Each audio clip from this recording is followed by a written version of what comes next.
Mesdames et messieurs, bonsoir. Le programme d'appui à la gouvernance sectorielle, un programme de 20 millions d'euros qui engage l'État gabonais et l'Union européenne, a donné lieu à la collaboration entre l'Agence nationale des parcs nationaux et la société Biotop, une collaboration qui a permis de mettre en évidence les difficultés existantes dans les parcs nationaux et notamment en ce qui concerne leur aménagement et leur gestion. Il y a quelques jours, un atelier d'information permettait de faire le point de cette collaboration et à cet atelier, évidemment, Canal 7 était présent.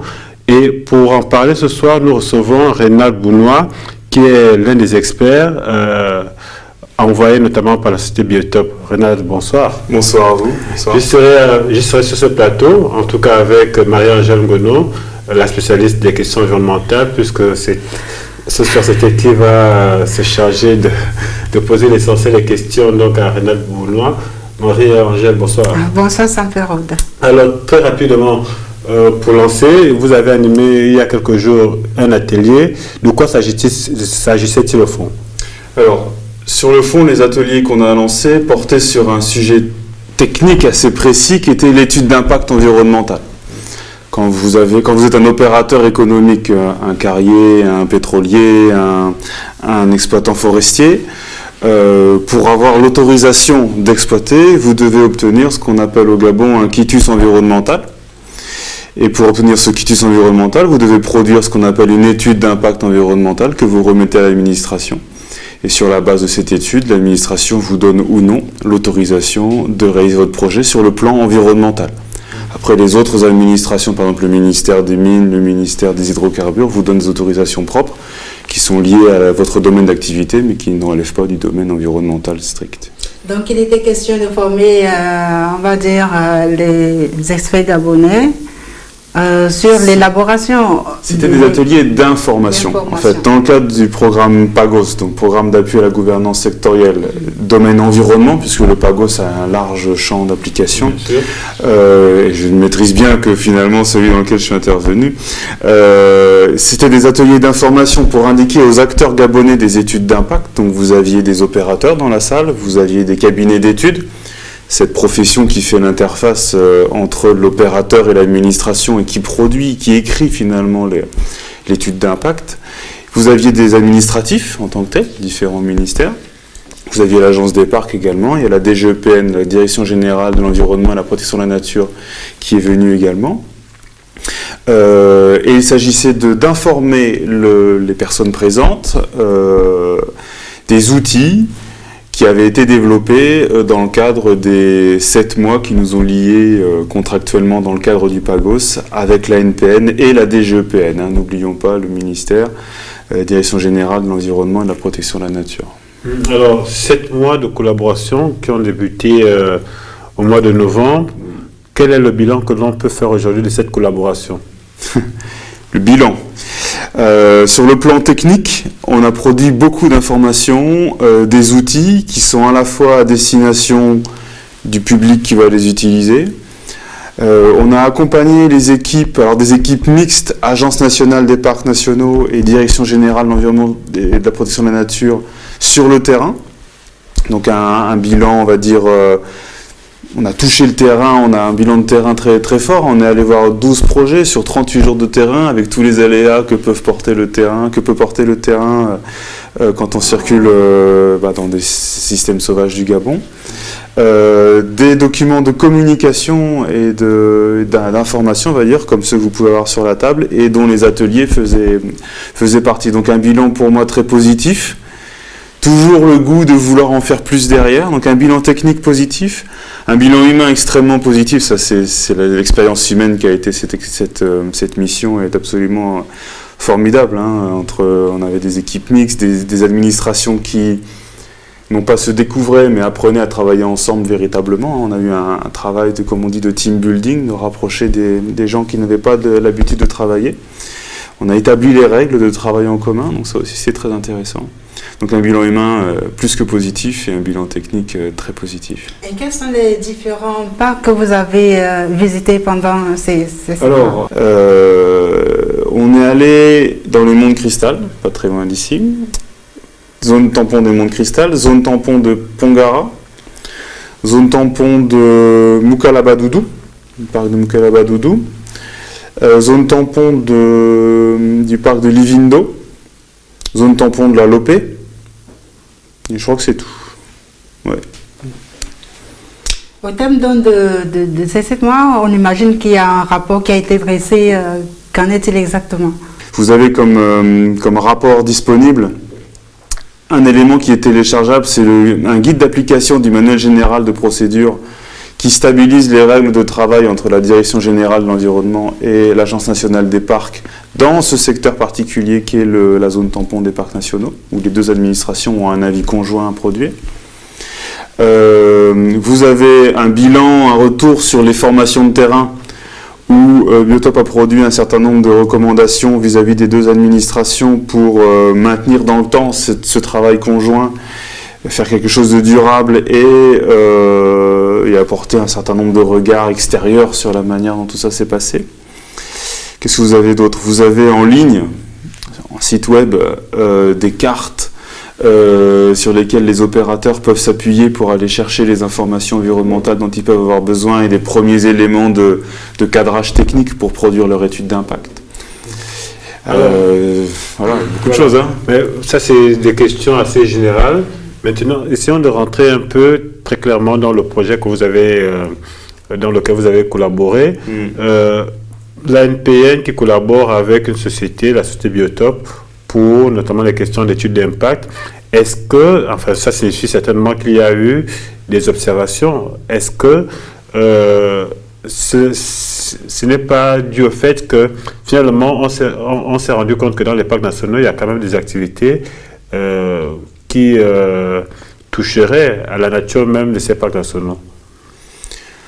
Qu'est-ce qui vous a amené, vous, à accepter de travailler sur les questions d'études d'impact au sein des parcs nationaux, quand on sait quand même que c'est des zones qui sont protégées où il ne devrait pas y avoir d'activité humaine?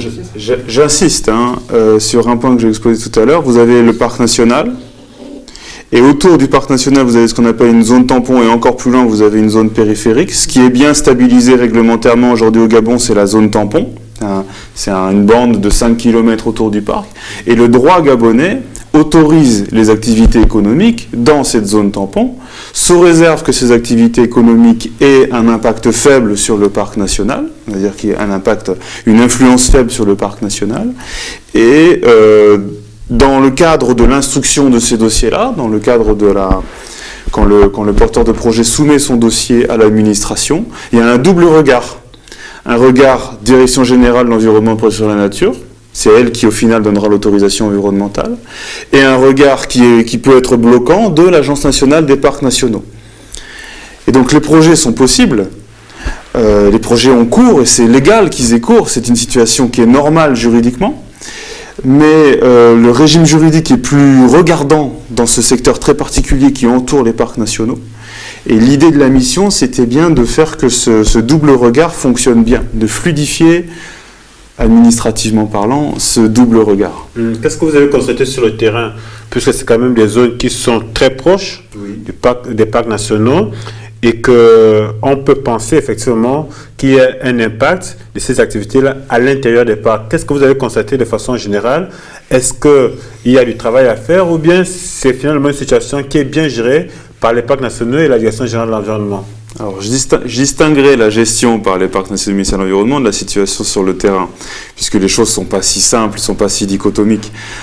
Sur le terrain, très sincèrement, on va dire que 25% des projets qu'on est allé observer sur le terrain sont des bons élèves, c'est-à-dire qu'ils respectent les fondamentaux en matière de préservation de l'environnement. Ils respectent aussi un point important, les engagements environnementaux qu'ils ont pris dans le cadre de leur étude d'impact. Voilà, pour à peu près 25%, et ça veut dire que pour 75% d'entre eux, il y a une marge de progression qui est assez significative. où les progrès environnementaux sont attendus par l'administration. Et donc l'objet des contrôles qui ont été faits sur le terrain, c'est de bien vérifier que l'opérateur respecte ses engagements sous réserve desquels il a reçu son autorisation. Et on se rend compte parfois qu'il y a des gros décalages d'informations entre le terrain et le dossier qui a été remis à l'administration. Concrètement, en quoi une étude d'impact peut-elle être utile pour un gouvernement? Pour un gouvernement? Oui, pour les autorités gouvernementales en matière d'environnement. Ouais. Alors, en tant que producteur d'études d'impact moi-même, en tant que, je pourrais avoir baroudé beaucoup sur la question, je considère aujourd'hui que l'étude d'impact, ça doit être la base d'un dialogue. C'est-à-dire, vous posez un document sur la table, à travers lequel, en tant qu'opérateur, vous demandez à l'administration un quitus environnemental, mais dans lequel vous vous engagez à faire un certain nombre de choses. Et tout ce qu'il y a dans ce document-là, vous avez pu le discuter en amont avec l'administration, enfin je parle dans le monde idéal, le discuter en amont avec l'administration, avec votre cabinet d'études qui est là pour vous appuyer sur la réalisation de ce document, et vous-même, en tant qu'opérateur, vous vous êtes engagé à un certain nombre de mesures, à la mise en œuvre d'un certain nombre de mesures environnementales. Donc, pour l'autorité gouvernementale, l'étude d'impact constitue la base du dialogue futur une fois que la base du dialogue pour autoriser le projet et la base du dialogue futur une fois que le projet est autorisé dans sa phase d'exploitation. Vous êtes un minier, vous exploitez votre carrière, au fur et à mesure de l'exploitation de votre carrière, vous avez un certain nombre d'impacts et c'est la base de dialogue réglementaire qui vous permet de venir contrôler et de venir discuter de l'amélioration des choses sur le terrain. On imagine que vous avez travaillé pendant 38 jours, vous avez dit.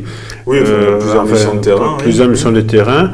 On imagine bien que vous avez fait des propositions, notamment sur le plan juridique, pour qu'effectivement les études d'impact soient peut-être plus sévères et alors, il se trouve que la proposition juridique majeure, elle était là avant que j'arrive. En 2014, le 1er août 2014, il y a la loi dite 007/2014 qui est parue et qui porte, on l'appelle le nouveau code de l'environnement au Gabon. Dans cette loi, il y a un article très précis, alors j'ai plus le numéro de l'article en tête, qui dit que le plan de gestion environnementale et sociale est annexé au quitus environnemental. Qu'est-ce que ça veut dire? Ça veut dire qu'aujourd'hui, quand un opérateur reçoit un quitus environnemental, il reçoit une feuille signée du représentant du ministère en charge de l'environnement. Il reçoit une feuille qui dit « Votre projet est autorisé sous réserve de vos engagements dans l'étude d'impact ». Voilà, une simple feuille, qui est déjà riche de sens quand on lit les articles à l'intérieur. Mais la loi prévoit que cette feuille soit complétée par la liste des engagements de l'opérateur sur le terrain et que ce quitus renvoie à la liste des engagements qu'il y a derrière. Et ça donne une force juridique, ça donne une capacité de recours devant un tribunal administratif par exemple, ça donne une capacité de recours à toute partie qui se sentirait lésée par la mise en œuvre du projet, qui est beaucoup plus importante. Et ça veut dire quoi pour l'opérateur? Ça veut dire que l'opérateur va devoir beaucoup plus s'impliquer dans la réalisation de son plan de gestion environnementale et sociale pour pas que ce soit quelque chose qui appartient au domaine du rêve et qu'on fait un peu comme une formalité, on remet ça à l'administration et on attend un quitus le plus vite possible, mais bien que ça se transforme en un engagement dont on est conscient qu'on va devoir respecter derrière. Vous voyez, c'est ça le corpus réglementaire aujourd'hui au Gabon, il existe. Pour moi, il y a juste des paramétrages à faire, mais c'est de l'ordre du paramétrage. Mais maintenant, la mise en œuvre sur le terrain, ça passe par la prise de conscience des opérateurs, des cabinets d'études également, mais des opérateurs dans l'implication qu'ils doivent avoir dans leur étude d'impact, des cabinets d'études dans l'implication qu'ils doivent créer de la part des opérateurs dans la même étude d'impact, et dans l'accompagnement de l'administration dans toutes les phases amont de l'étude d'impact. Pour un opérateur, les dés sont jetés quand il dépose son dossier à l'administration. Avant que ces dés soient jetés, avant que le dossier soit déposé, il y a tout plein de phases de dialogue qui sont possibles. Le droit gabonais prévoit ces phases de dialogue et il faut vraiment accentuer la concertation, le dialogue entre les parties prenantes au niveau de ces phases amont. Mais parfois, on constate que certains opérateurs ne respectent pas toujours leurs engagements. Oui. Qu'est-ce qu'on fait dans ce cas? Alors, dans ce cas-là, il y a plusieurs axes. Les tournées de terrain qu'on a fait avec l'administration se plaçaient sous l'angle de la recommandation, sous l'angle de la pédagogie. On n'était pas là pour produire des sanctions. Alors déjà, l'administration, c'était pas son parti pris, c'était pas l'esprit Pagos, et c'était encore moins l'autorité que pouvait avoir Biotop, qui est une simple société de droit français qui ne peut pas avoir d'action sur ces choses-là. Par contre, le droit gabonais prévoit des sanctions, que ce soit dans le code forestier ou que ce soit dans le code de l'environnement. Et donc, les opérateurs qui ne respectent pas leurs engagements environnementaux, d'une part, s'exposent à des amendes. Alors je ne suis pas le meilleur spécialiste des sanctions au Gabon, mais au-delà des amendes, des peines d'emprisonnement sont toujours possibles. Et surtout, économiquement pour un opérateur, ce qui est le plus dur, c'est la suspension de son activité. C'est-à-dire, l'administration de l'environnement dit « Je vous autorise à mener votre activité sous réserve du respect de vos engagements. Je viendrai vous contrôler. Le jour du contrôle, si les engagements ne sont pas respectés une première fois, ça passe. On attend 3 mois que les recommandations soient mises en œuvre. Si une deuxième fois, ce n'est pas le cas, il y a une menace de levée de l'autorisation. » Est-ce qu'il y a des risques de suspension ou d'interdiction d'exercice d'un cabinet d'études d'impact? Dans le sens alors, ce qui existe au Gabon, il y a un régime d'agrément qui existe. C'est-à-dire les cabinets d'études d'impact sont théoriquement soumis à un régime d'agrément, c'est-à-dire pour pouvoir exercer, ils doivent être agréés par le ministère en charge de l'environnement. Sauf que c'est un métier qui reste très jeune au Gabon, et de ce que j'ai compris, il n'est pas... Aujourd'hui, ce système d'agrément n'est pas mis en œuvre, dans l'attente que le système global se professionnalise. Tout ça, c'est très facile d'en parler, etc., mais on voit bien que sur le terrain, il y a beaucoup de progrès à faire. Donc le temps aujourd'hui est à la professionnalisation du système, on va dire, environnemental, études d'impact, au Gabon. Sans dire qu'il n'est pas professionnel, mais il y a encore des progressions possibles à réaliser. Et à terme, je pense que le système d'agrément sera activé. Et donc un cabinet d'études pourra être jugé sur la pertinence de son travail dans le périmètre de son intervention. C'est-à-dire le cabinet d'études lui rend une étude qui est réaliste, qui n'est pas réaliste, mais c'est un dialogue qu'il a placé avec l'opérateur avant de s'adresser à l'administration. Après, si l'opérateur ne respecte pas ce qu'il y a dans le cabinet d'études, ça engage l'opérateur, ça n'engagera pas le cabinet d'études. Vous voyez, il faut bien donner le périmètre de responsabilité de chaque acteur du processus. Et puisque vous avez travaillé puisque vous avez travaillé avec l'Agence nationale des parcs nationaux, oui. Est-ce que vous leur avez suggéré un certain nombre d'éléments qui pourraient permettre effectivement de maîtriser au maximum les risques d'études d'impact mal faites? Le point fondamental, vous savez, celui qui connaît le mieux son projet, c'est l'opérateur. Celui qui connaît le mieux l'environnement dans l'affaire, c'est le cabinet d'études, puisqu'il a parcouru plusieurs fois la zone, il sait à peu près à quoi s'attendre. Quand il est allé sur le terrain, évidemment. Quand il est allé sur le terrain, évidemment, je parle dans un monde de gens sérieux. Et après, vous avez la NPN qui, elle, la NPN et la DGE, je ne veux vraiment pas qu'on les dissocie, dans ces zones tampons, les deux ont un rôle équivalent. Vous avez deux administrations qui ont pour première mission d'accompagner les opérateurs vers une meilleure performance environnementale de leur projet.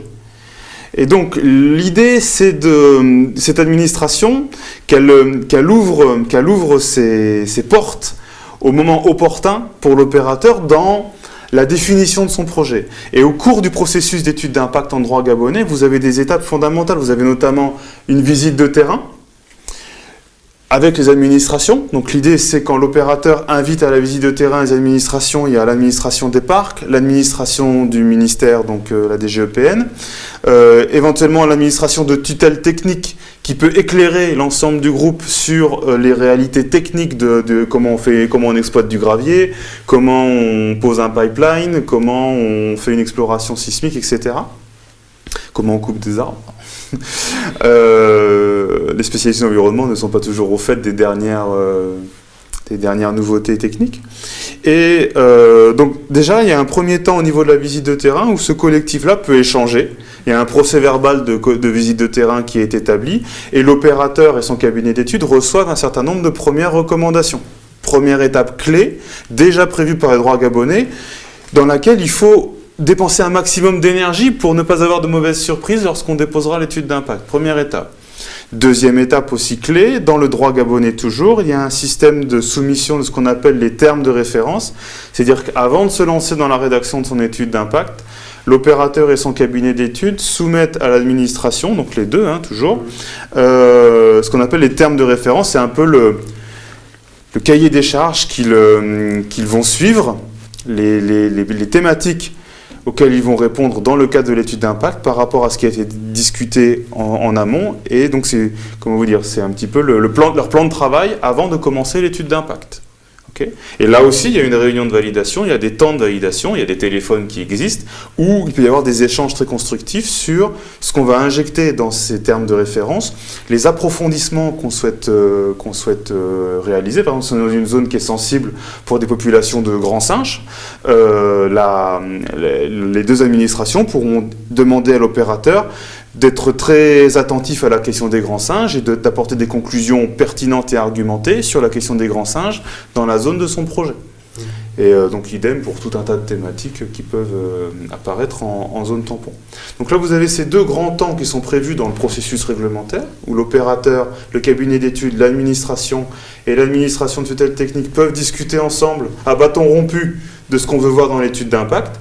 Et là où ce dialogue s'arrête, c'est quand l'étude d'impact est remise et donc l'administration va regarder si entre ce qui a été discuté ensemble, validé par les procès-verbaux préalables, correspond bien à ce qui a été produit, rédigé dans l'étude. On va d'abord s'arrêter là rapidement. Un jingle de quelques secondes et on revient rapidement sur Marie-Angèle.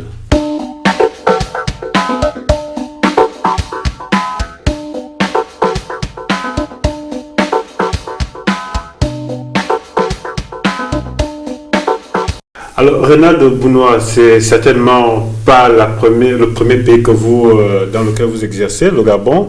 Il y a d'autres pays africains où vous avez certainement été.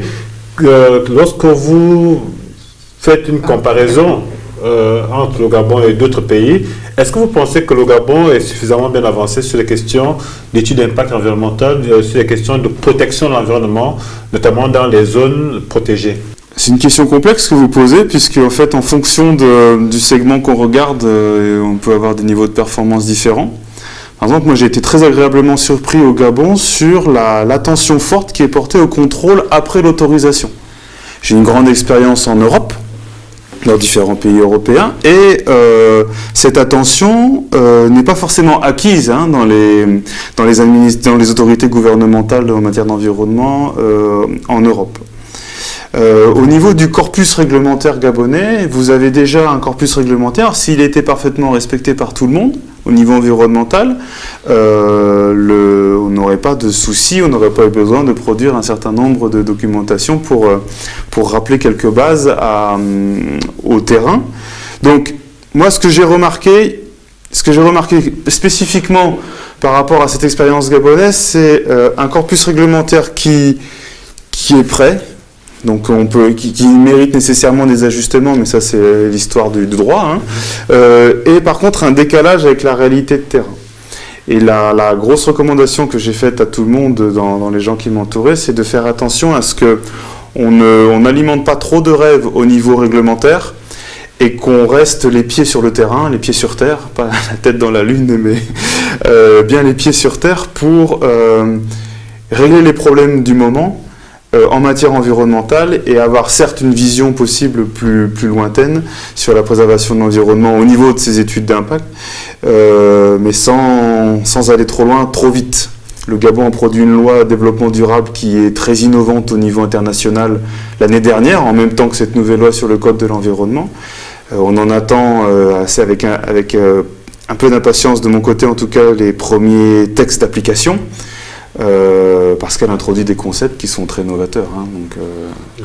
Si on revient au Gabon, si on prend par exemple le parc de la Lopé, oui, qu'on aimerait moderniser, pour attirer un peu plus de touristes. Oui. Quel genre d'impact faut-il faire? Comment est-ce que ça devrait se passer pour que le parc de la Lopé, par exemple, continue de garder son originalité, mais tout en étant moderne? Oh, je pense sincèrement, quand on voit les milieux de la Lopé, donc qui sont cette mosaïque entre les forêts-galeries, les savanes, et les impacts, quels impacts pourrait avoir le tourisme? Déjà, de quel tourisme parle-t-on? Est-ce qu'on parle d'un tourisme plutôt discret qui emprunte des chemins bien spécifiques, ou est-ce qu'on parle d'un tourisme de masse qui, du jour au lendemain, en amène des milliers de personnes pour observer les éléphants et les singes de la Lopé? Non, je pense que il va y avoir un curseur à trouver dans le niveau de fréquentation qu'on souhaite avoir, et ça peut varier selon les parcs nationaux. D'ailleurs, il y a des parcs nationaux qui peuvent présenter de plus grandes sensibilités que d'autres. Mais les impacts du tourisme en tant que tel, à mon sens, ils seront plutôt au niveau des zones d'installation de ces touristes. C'est-à-dire, si vous faites des hôtels, si vous faites des installations, là, vous allez avoir des impacts très ponctuels avec tous les déchets que peuvent produire des touristes, notamment des touristes de culture internationale. On n'est pas les Occidentaux ne sont pas les derniers à produire des déchets, bien loin de là. Donc, réussir à cadrer le comportement vis-à-vis des déchets, un respect global, un écotourisme au moins sur cet aspect des déchets. Après, comme autre type d'impact, dans des secteurs très sensibles, je pense au littoral avec les zones de nidification des tortues, je pense à certains secteurs de zones humides, notamment vers Moukalaba-Doudou, où vous pouvez avoir des impacts forts en termes d'emprise des infrastructures d'accès, etc. Chaque parc aura ses spécificités, mais je ne m'attends pas à observer du jour au lendemain un tourisme de grande masse comme on peut avoir dans d'autres pays du monde et comme par exemple d'autres pays dans le nord de l'Afrique s'attendent à accueillir sur les côtes atlantiques. Donc on reste sur un tourisme qui, je crois, sera de fait respectueux des milieux dans lesquels il entre, parce que c'est l'esprit global d'ouverture au tourisme du Gabon sur ces parcs, ce que je pense. Et je vous dis, ça ne sera jamais massif brutalement.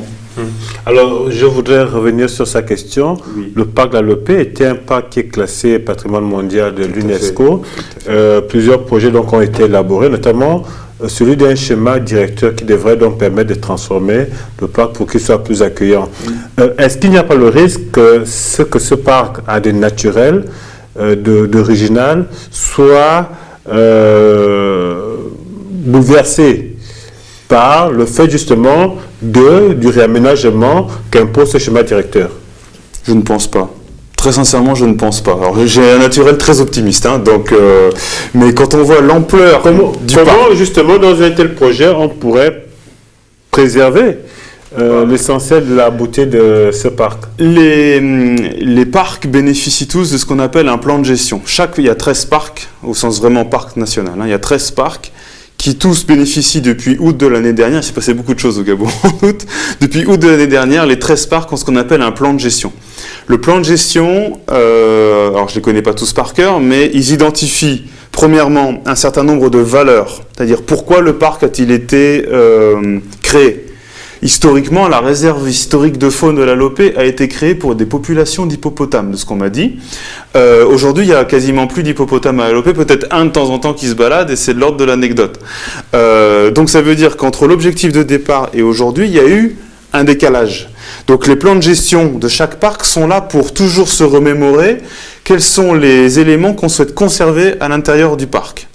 Donc ça c'est l'esprit global du plan de gestion, et le plan de gestion prévoit donc quel secteur on va ouvrir au tourisme, quel secteur on va laisser en réserve intégrale, quel plan touristique on va mettre en place pour quel secteur on va ouvrir et quels aménagements on va réaliser pour accueillir ce tourisme, quelles zones on va laisser de manière très préservée pour pouvoir assurer des actions de recherche, pour pouvoir assurer une grande naturalité des milieux. Donc ça, vous avez là un document fondateur, un socle de gestion pour chacun des parcs qui a été produit par l'ANPN, donc c'est dans ses missions, c'est une loi de 2007 qui l'impose, pour chaque parc, dont la Lopé. Alors la Lopé avec les spécificités patrimoine archéologique, patrimoine historique, donc qui donne une saveur particulière au territoire de la Lopé, et ce lien historique entre l'homme et la forêt, où les deux... Il y a un coup c'est l'homme qui gagne sur la forêt, un coup c'est la forêt qui est en train de gagner sur les savanes qui sont entretenues par l'homme. On est là sur une mosaïque mouvante, très intéressante. Il y a souvent des conflits on va prendre par exemple le conflit homme-faune. Est-ce qu'il est possible de mener une étude sur ce type de situation? Alors, je ne suis pas le spécialiste de la question au Gabon. Par contre, j'ai discuté avec des gens et c'est une question qui est évidemment très problématique, notamment pour les populations, les communautés locales qui habitent en périphérie, voire dans les parcs, qui ont notamment des problèmes de ce qu'on m'a dit avec les éléphants qui viennent piller leur zone de maraîchage. C'est une vraie question. Les meilleurs spécialistes n'ont pas forcément la réponse. Moi, mon avis tout personnel serait presque de bâtir non pas des forteresses, mais je parlais avec un spécialiste de la question et je lui demandais pourquoi on ne s'inspirerait pas de ce que faisaient les Romains à l'époque avec des douves, etc., qui empêcheraient les éléphants d'atteindre les jardins des villages. Mais attention, là, ce que je viens de décrire, ce sont des aménagements qui sont assez lourds, dans des secteurs qui sont assez reculés. Donc c'est très facile à dire comme ça sur un plateau télé, mais c'est beaucoup moins évident à mettre en œuvre, tant sur le plan des moyens que de l'acceptabilité par les populations elles-mêmes et que de l'acceptabilité par les autorités gouvernementales. Donc il y a des expérimentations qui sont en cours, j'en ai été le témoin. Certaines sont heureuses, certaines sont malheureuses. En fonction des populations d'éléphants, vous allez avoir des comportements particuliers. En fonction des communautés locales, vous allez avoir des niveaux d'acceptation différents également. Donc tout ça, c'est un jeu d'acteurs entre la grande faune et les locaux, enfin les communautés locales, qui est très très subtil. Je ne pense pas qu'il y ait de solution miracle, malheureusement. Mais c'est en tout cas une question que va devoir se poser qui se pose à la gestion des parcs d'ores et déjà aujourd'hui. Alors, l'une des questions majeures en ce qui concerne le parc de la Lopé, puisque c'était un parc assez intéressant. Ah oui, mais c'était un parc très intéressant parce que... Oui, bien sûr, on va y arriver.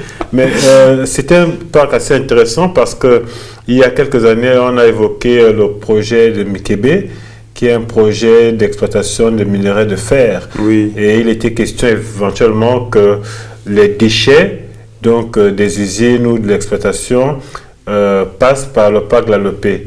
Est-ce que... Par le train? Oui, il y avait le train, mais il y avait également, malheureusement, les organisations non gouvernementales évoquaient la possibilité et le risque de voir les déchets déversés dans le Goué et donc de détruire totalement la Lopé. C'est pourquoi nous on posait la question de savoir si, en dehors de la zone tampon, il n'y a pas, enfin, si vous ne vous êtes pas intéressé aux parcs nationaux à l'intérieur même, parce que effectivement il y a le parc de Livindo, enfin Livindo, la Lopé, qui sont concernés par la question de l'exploitation du minerai. Il y a d'autres parcs qui sont habités par les éléphants, et donc il y a de la matière première puisqu'il y a de l'ivoire. Donc très clairement, chaque parc national, en ce qu'elle est, comporte des enjeux, en ce que chacun d'eux a une richesse particulière, est forcément intéressant pour des exploitants, pour des exploitants illégaux, pour des sociétés, etc. Est-ce que vous n'avez pas étudié la question dans le fond, puisque effectivement la zone tampon peut intéresser, mais ce qui, il me semble, beaucoup plus intéressant, notamment pour les populations, c'est de savoir comment les parcs nationaux peuvent survivre alors même qu'ils contiennent des richesses qui sont recherchées par des personnes ou des sociétés. Là, ce que vous évoquez, ce sont des choix stratégiques du gouvernement gabonais. Aujourd'hui, je ne crois pas me tromper, si on est entre 10 et 11% de la superficie du pays qui est inscrite en parc national. C'est un choix stratégique fort que d'avoir fait ça. Évidemment, en termes d'exploitation des richesses que vous avez évoquées, de manière abrupte comme ça gèle ces terrains-là pour l'activité économique. Après, le droit gabonais, je répète, est bien fait. C'est-à-dire si stratégiquement, l'État gabonais considère qu'il y a un enjeu supérieur à la préservation du patrimoine naturel dans un secteur bien particulier et sous réserve de tout un tas de conditions et notamment des études d'impact environnemental bétonnées,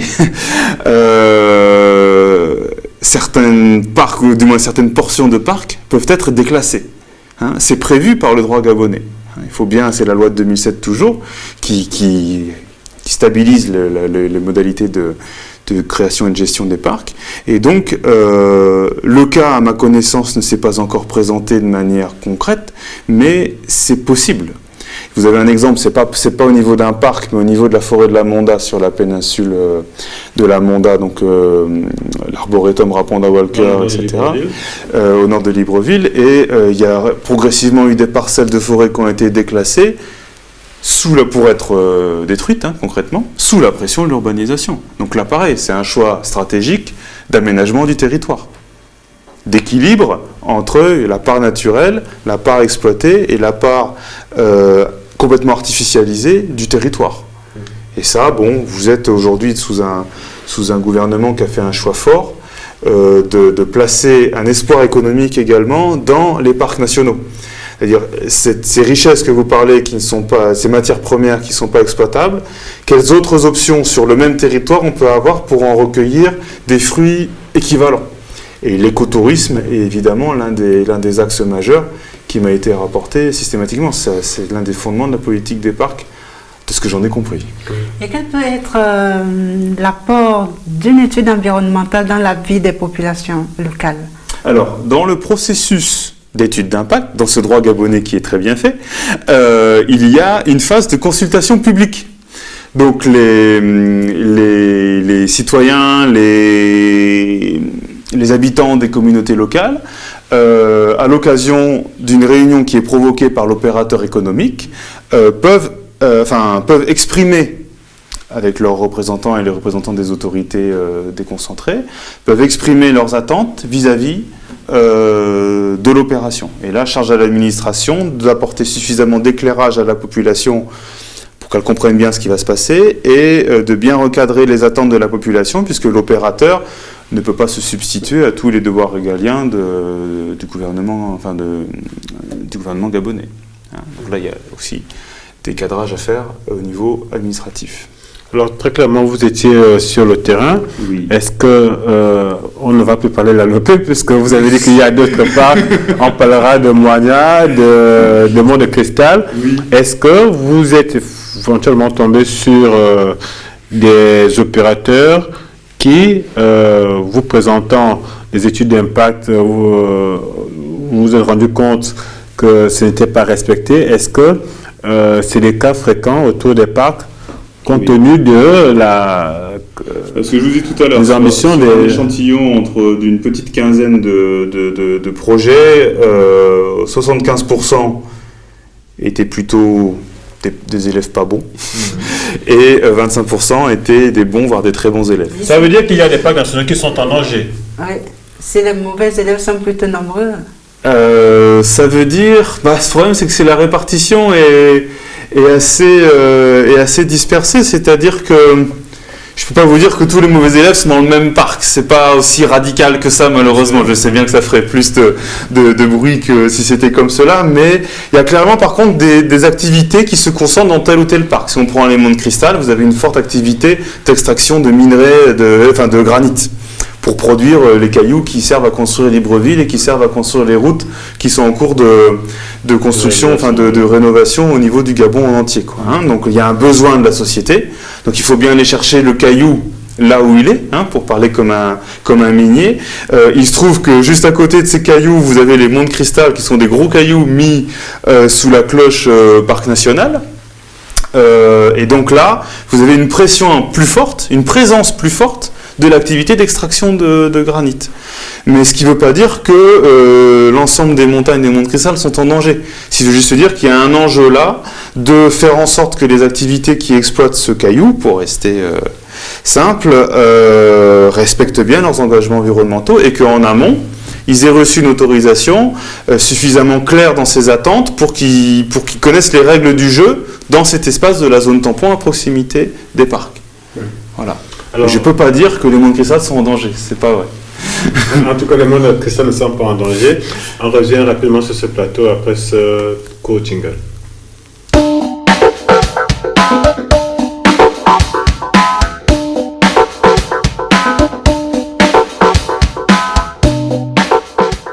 Alors, vous l'avez évoqué dans vos propos avant le jingle. vous avez dit que l'étude d'impact environnemental est une activité qui est jeune au Gabon. Qu'est-ce qu'il faut faire? Est-ce qu'il faut former?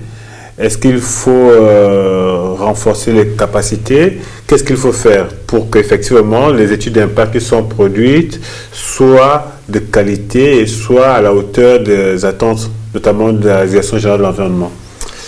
Je vous l'ai dit, le droit gabonais s'est renforcé récemment où il impose que les mesures de ce qu'on appelle le plan de gestion environnementale et sociale, qui est une pièce de l'étude d'impact, qui liste les engagements environnementaux de l'opérateur, ce système-là, enfin cet objet-là juridique est renforcé aujourd'hui par le droit. Et vous savez, moi je suis un homme de terrain, aujourd'hui on a le costard-cravate, mais je suis beaucoup plus sur le terrain. Et moi ce que j'ai observé, c'est que, voilà, aujourd'hui, sans trahir de secret, les opérateurs obtiennent de manière assez simple, il y a bien sûr des exceptions, leur autorisation. Et tout se joue actuellement sur le plan de gestion environnementale et sociale. Et donc, quels engagements les opérateurs peuvent bien mettre en œuvre? Quels engagements sont de l'ordre du monde du rêve? Ou quels engagements sont financièrement intenables? Et je pense qu'un axe fort de progression du système, c'est le réalisme des mesures sur lesquelles s'engagent les opérateurs, c'est-à-dire des mesures qui sont réalistes sur le plan financier, avant tout, des mesures qui sont réalistes sur le plan humain, c'est-à-dire est-ce que j'ai bien les bonnes personnes qui sauront faire, et des mesures réalistes sur le plan des modalités techniques. Est-ce qu'au Gabon, il est possible d'avoir le niveau de performance qu'on peut avoir en Afrique du Sud, qu'on peut avoir dans d'autres pays d'Afrique ou dans d'autres pays du monde? Donc là, on a trois axes, un axe technique, un axe humain et un axe financier. Et alors, je ne sais pas si ça passe par de la formation, je ne sais pas si ça passe par un événement de sanctions particulièrement lourdes qui créera un précédent. Je ne sais pas si ça passe par des ateliers du type de ceux qu'on a fait en conclusion d'IPAGOS. Et peut-être que ça passe par un cumul de tous ces canaux-là pour augmenter le niveau de prise de conscience de l'importance du respect de ces plans de gestion environnementaux et sociaux. Et donc pour qu'à la fois l'administration ait un regard beaucoup plus critique sur leur réalisme et à la fois les opérateurs une implication beaucoup plus forte, avec au milieu un acteur clé qui est le cabinet d'études, qui est le conseil technique de l'opérateur et qui traduit pour l'opérateur les recommandations, les exigences de l'administration. Et de façon concrète, qu'est-ce qui fait l'efficacité ou alors l'efficience d'une étude d'impact environnemental? Surtout que la notion d'étude d'impact environnemental est apparue depuis très peu au Gabon et que souvent les populations aujourd'hui ne savent pas toujours ce que c'est une étude d'impact. On parle d'étude d'impact environnemental pour une station-service, pour une route et généralement dans le quotidien national, tous les jours, la direction générale invite les populations ou les observateurs à aller consulter. Oui, ce que je n'ai pas dit tout à l'heure en termes de consultation, c'est qu'effectivement, dans le cadre de l'instruction du dossier, il y a une forme d'enquête publique qui est prévue par le droit gabonais où les populations peuvent venir consulter la documentation là où elle se trouve. Et l'un des enjeux forts, alors je ne sais pas si vous avez couvert un atelier qui s'est fait à Mouila récemment, l'un des enjeux forts, c'est justement la décentralisation de ces questions environnementales et l'accessibilité pour les populations dans leur point focal administratif le plus proche, l'accessibilité de la documentation environnementale, où donc ils pourront consulter un document qui présentera les engagements de l'opérateur et ce ne sera pas quelque chose qui se trame à Libreville et dont finalement on ne comprend rien sur le terrain parce qu'on n'a même pas vu le document en question. Mais des axes de performance de cet ordre-là, vous en avez partout. Vous pouvez, au niveau même des parcs qui sont très pourvus en personnel sur le terrain, toutes les équipes n'ont pas nécessairement les plans de gestion environnementaux et sociaux des projets. Alors que bon, on aurait pu imaginer que oui. Et là aussi, il y a un axe de performance que j'ai signifié à l'Agence des parcs en améliorant son réseau d'information en interne.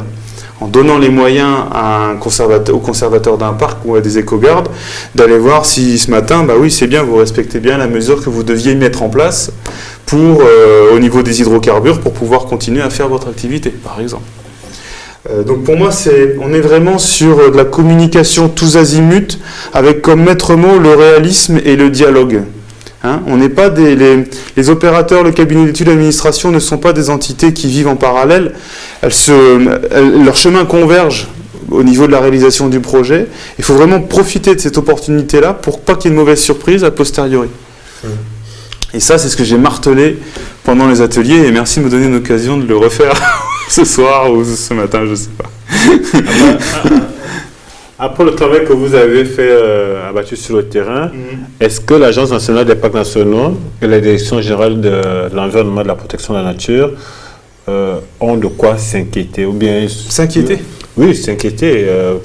Qu'est-ce que vous, enfin, par rapport aux résultats que vous avez pu enregistrer et surtout aux recommandations. Ou bien ils devraient plutôt être rassurés pour l'avenir. Pour moi, je pense qu'il y a clairement, je ne sais pas si c'est le moment de le montrer, mais il y a un certain nombre de réflexes de base qui ne sont pas acquis par bon nombre d'opérateurs, ce qui nous a amené à produire un poster. Alors là, vous en avez une miniature de ce poster. Merci de le présenter. Où vous voyez qu'on a fait un certain nombre de lignes qui présentent les grands types, par pictogramme, les grands types d'impact qui peuvent être aisément prévenus dans le cadre des chantiers, dans le cadre des exploitations, et qui ne sont pas traités sur le terrain. Donc, je ne sais pas si c'est un sujet d'inquiétude en tant que tel, mais c'est en tout cas, on a essayé de régler par ce premier outil de communication qui pourrait être affiché dans toutes les cabanes de chantier du Gabon. Dès qu'il y a une cabane de chantier, vous pouvez mettre ce poster-là, qui rappelle un certain nombre de réflexes à avoir en matière environnementale. Et je pense plus qu'une inquiétude, on va dire, la première préoccupation de ces deux administrations serait d'assurer le minimum en matière de prise en compte environnementale. Donc, je peux commenter ce document si vous voulez. Donc il y a un axe sur le traitement des déchets. Je ne parle pas tant du tri, mais du traitement des déchets, au moins avoir le contrôle de ces déchets et pas les déverser partout dans la nature. On a aujourd'hui des décharges à ciel ouvert dans les zones tampons des parcs nationaux. C'est un problème, sans non plus être dramatique à l'échelle des parcs, enfin du moins dans les situations que j'ai pu constater. La problématique de la chasse et surtout de l'augmentation de pression de chasse qui est générée par les projets. Quand un projet s'ouvre dans un secteur qui est vierge de toute habitation, vous avez donc un besoin qui se crée en matière d'alimentation, notamment en matière d'alimentation en viande, ce qui peut amener un certain nombre de chasseurs ou de braconniers à vouloir alimenter la base vie de ce projet, et ce qui peut amener des phénomènes très connus de défaunation ou d'éphonisation, c'est-à-dire progressivement autour de la base vie, les effectifs en faune, notamment en grande faune, s'amenuisent progressivement jusqu'à être dans des proportions qui ne permettent plus des populations viables de ces espèces-là. Donc en zone tampon d'un parc national, puisque c'est ce qui intéressait ce projet Pagos, on s'attend à avoir un minimum de respect de la richesse faunistique des espaces. Autre point, j'ai observé des situations, alors c'est peut-être là qu'on a le plus de problèmes. Si vous cherchez l'axe le plus préoccupant, c'est sur la gestion étanche des hydrocarbures et de tout ce qui peut se déverser dans le milieu, dans les sols et dans les eaux. On parlait de l'Ogoué tout à l'heure. J'ai vu des bétonnières se faire rincer à peu près 50 mètres des berges du cours d'eau, et la laitance de béton, on pouvait la suivre, on la voyait dans le cours d'eau faire un magnifique nappage grisâtre à l'intérieur de ce cours d'eau. J'ai vu la même chose sur des petits ruisseaux dans les monts de cristal, mais cette fois-ci avec de l'essence mêlée à des huiles usées. Donc là, clairement, sur tout ce qui est étanchéification des systèmes et propreté des systèmes qui touchent l'eau ou le sol en exutoire final, très important. Et un point final, alors vous ne montrez plus le poster, mais le dernier point, j'y tiens particulièrement. Je ne sais pas si les Gabonais qui nous regardent ont constaté cela par eux-mêmes, mais quand vous empruntez une route aujourd'hui au Gabon qui coupe des ruisseaux, à l'amont de chaque chaque ouvrage de traversée du cours d'eau, vous avez une espèce de plan d'eau qui se crée. Pourquoi il se crée? Parce que vous avez créé de l'érosion qui vient boucher progressivement, donc l'érosion qui crée une sédimentation, qui vient boucher la buse, l'ouvrage, et donc ce qui interdit la bonne circulation de l'eau et qui crée des déséquilibres écologiques dramatiques en amont de cette buse, et qui peut même altérer des circulations de poissons de l'amont vers l'aval et altérer à terme la ressource alimentaire en poissons des communautés locales. Il y a un enjeu très fort de gestion de l'érosion aujourd'hui au Gabon sur tous ces ouvrages. Alors, peut-être une dernière question, puisqu'on arrive à la fin de cette émission, il nous reste juste 3 minutes. L'une des questions que l'on a posées au directeur général de l'environnement, sur ce plateau d'ailleurs, et c'est de savoir s'il ne faut pas s'employer à faire certifier toutes les sociétés qui ont une activité susceptible d'impacter sur l'environnement, et notamment les sociétés, puisqu'on est dans le cas des parcs nationaux, qui exercent autour de ces parcs nationaux, notamment dans les zones tampons. Vous savez, aujourd'hui, des systèmes de labellisation d'activités, il en existe beaucoup, c'est très développé dans le monde forestier. Moi, il y a un axe auquel je crois beaucoup, c'est que ces sociétés, pour s'implanter, elles ont besoin d'emprunter auprès des banques. Et il y a un certain nombre de banques, alors aujourd'hui ce sont les gros bailleurs, mais j'exclus pas que des banques de dimension plus réduite empruntent ce même chemin, c'est de conditionner l'octroi des prêts bancaires au respect d'un certain nombre de contraintes environnementales, de contraintes écologiques. C'est ce que j'appellerais l'éco-conditionnalité des emprunts bancaires ou du moins des prêts octroyés par la banque. Et ça, on touche là au nerf de la guerre qui est toujours le financement, et je pense que c'est un axe fort qui peut être développé.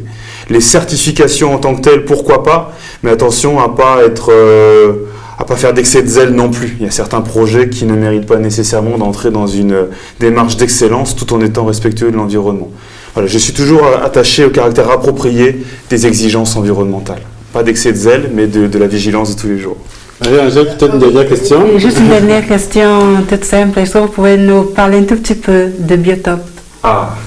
Biotop est une société française qui a une 20aine d'années, qui a été créée par des passionnés de la nature. Je suis moi-même un passionné de botanique. Aujourd'hui, on est 250, on est répartis dans le monde entier. On a une forte implantation en domaine francophone. On vient de s'installer en Chine, où les enjeux sont colossaux en matière d'environnement. Ce qui nous a permis d'ailleurs de traduire les documents en chinois. Donc l'activité même de Biotop repose sur 3 grands pans. Le pan réglementaire qui nous rassemble aujourd'hui, un pan conservation où on intervient dans tout un tas de démarches de conservation, et un pan communication-édition où on produit des ouvrages de connaissances et de vulgarisation des questions de nature. On peut espérer une installation au Gabon, par exemple? C'est dans nos projets, très clairement. De toute façon, on voit que la collaboration avec le projet d'appui à la gouvernance sectorielle, PAGOS, et notamment avec la NPN, a porté des fruits, puisque Renald Bounois ne sera pas... en tout cas, serait heureux de s'installer au Gabon, ou du moins, en tout cas, d'exercer, de revenir régulièrement. J'y ai passé d'excellents moments, et je sais que j'y passerai encore d'autres excellents moments. Mais ce que je tiens à dire tout de même, c'est qu'il existe déjà des cabinets d'études au Gabon, et certains d'entre eux font du très bon travail. Donc, on n'en arrive pas en terrain complètement vierge d'activité professionnelle sur le sujet. Nous avons des confrères avec qui nous avons très bien échangé, dans le cadre notamment des ateliers PAGOS, et je tiens à signaler leur existence, parce qu'il y a des gens très valables parmi eux. Peut-être une toute dernière chose, ce sera votre conclusion. Est-ce que vous encouragez les Gabonais notamment à se lancer dans la pratique des études d'impact? Faire les études. Je les encourage à respecter la loi, puisque c'est d'abord quelque chose de réglementaire, et je les encourage à faire preuve de réalisme, d'implication et de conscience environnementale dans cet exercice, de profiter de cet exercice pour augmenter en termes de conscience personnelle environnementale. Ça passe par l'esprit de chacun, ces questions-là. Ok, merci Renald Bounois. Je rappelle que vous êtes consultant, expert. Vous avez travaillé avec le PAGOS, notamment avec la NPN, dans le cadre d'un projet d'études d'impact environnemental dans les zones des parcs nationaux, quelques parcs nationaux, pas tous. Merci à Marie-Angèle Ngono, qui est la spécialiste environnement de la maison. Et ce fera un plaisir de vous recevoir une nouvelle fois sur ce plateau. Merci à vous de nous avoir... merci à vous en tout cas. Voilà, merci à vous de nous avoir regardés. On se retrouve très prochainement. Bonsoir.